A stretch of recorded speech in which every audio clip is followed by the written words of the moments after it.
Hello, my name is Kristen Juliet, and I'm here today to just discuss some results from an informal formal assessment that was given to my student Oliver that I am working with.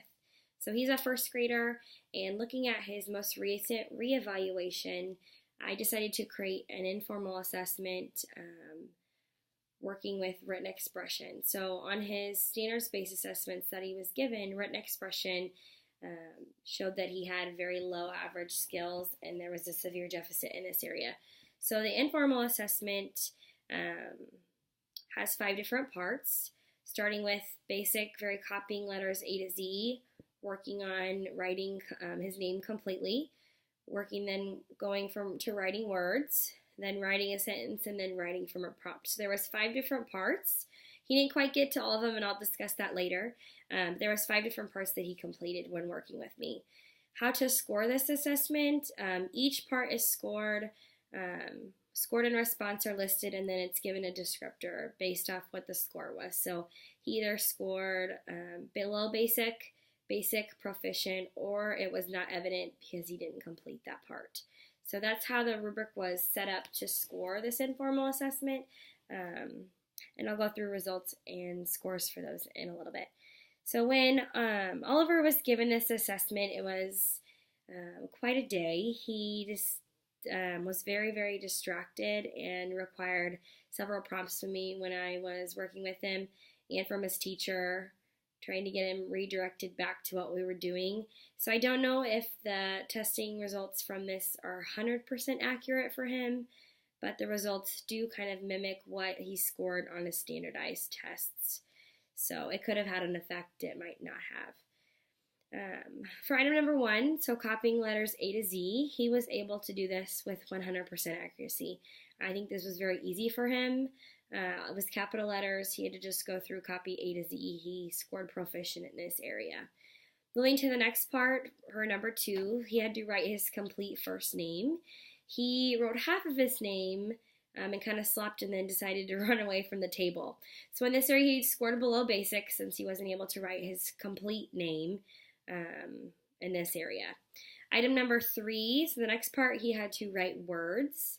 He had to write 4 different words based off a picture that was given to him. So it would be like fish, and you'd have to write the word. He was given a picture of an apple, and he had to write the word. And this, on the standardized test, he did have to do this, and he did better than he did on the informal assessment. He got 1 word correct. So with the scoring, it turned the descriptor was below basic. He earned on this part of the assessment. I do believe on this section he was rushing. It was very off task, so that could have played a part in how well he did. But the descriptor was below basic. On the next part, item number 4, he had to write a sentence from a picture. So he had a picture given to him of some kids playing on a beach, and he had to write a sentence. And this is something I know they're working on in first grade right now. When he responded, he just wrote the word kids. So no sentence, nothing, just a word. So the descriptor that fit this was below basic because he did give some effort, but it wasn't near a complete sentence or proficient. And again, we did this on a day he was very distracted. Writing was not his forte. And this was a struggle to even get the word kids down on paper when he was doing it. So item number 5 was writing from a prompt.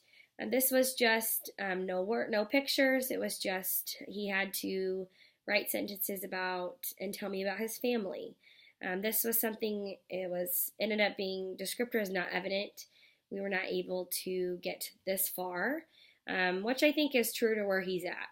So I do believe he can write a sentence, a complete sentence, but writing from a prompt multiple sentences, I do believe that that's pretty accurate from where he is. So overall, I think that the results pretty much correlate to where he's at. I feel like in order to make it a little bit better, I would have included more on each assessment that we could have done over a long period of time just to truly assess where his skills are rather than over a certain course of time. But it gave me the information I was looking for, kind of gave me a baseline of where I need to start with working with lessons and things, and I think gave the teacher some good valuable insight as well. So overall, I think this informal assessment was good and gave good results on how Oliver's current written expression skills are in the classroom. And I look forward to using these to developing lessons to boost his skills in these areas. Thank you.